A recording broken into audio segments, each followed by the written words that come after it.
Hello and welcome to Narrowcast Boxing. It's February 13th, 2019.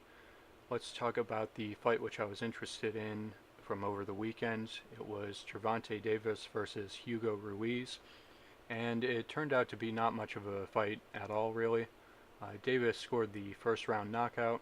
He came out very aggressive on the front foot, and he used his jab to the head and body, also looked to throw power shots.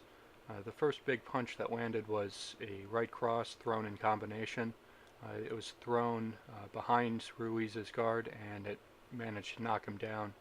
Ruiz made the 10 count, but he was unresponsive with the referee, and so the referee waved it off. Nothing really more to say about this.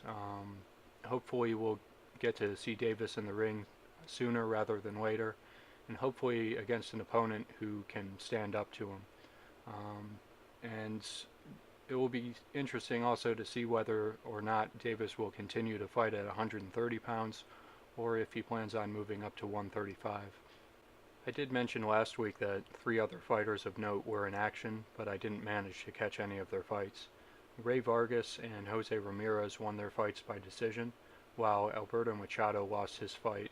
He was stopped in 4 rounds against Andrew Cancio, who I've never seen before. I never really rated Machado that highly, but getting stopped in 4 rounds was certainly surprising. Once again, there's really only one fight this weekend that I'm somewhat interested in, and it's Leo Santa Cruz fighting Rafael Rivera. I'm expecting Santa Cruz to win this. I don't know much about Rivera other than that he has 2 losses, one of which was a 12-round unanimous decision, which he lost widely to Jojo Diaz. I would expect Santa Cruz to outclass him. I don't know whether or not I'll watch this. It should be a good fight only because of Santa Cruz's style, but the stakes don't seem particularly high in this one.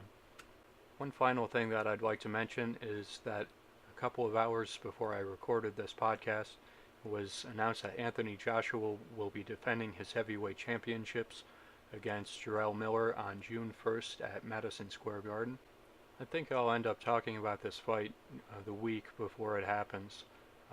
I'll give my full breakdown, but I can't say that I'm really a fan of fights being announced this far out in advance.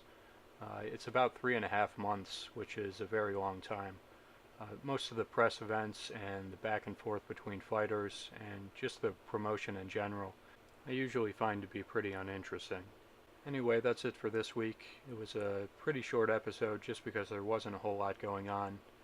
If you enjoyed it though, hit the like button, comment, or subscribe, and I will talk to you all next week.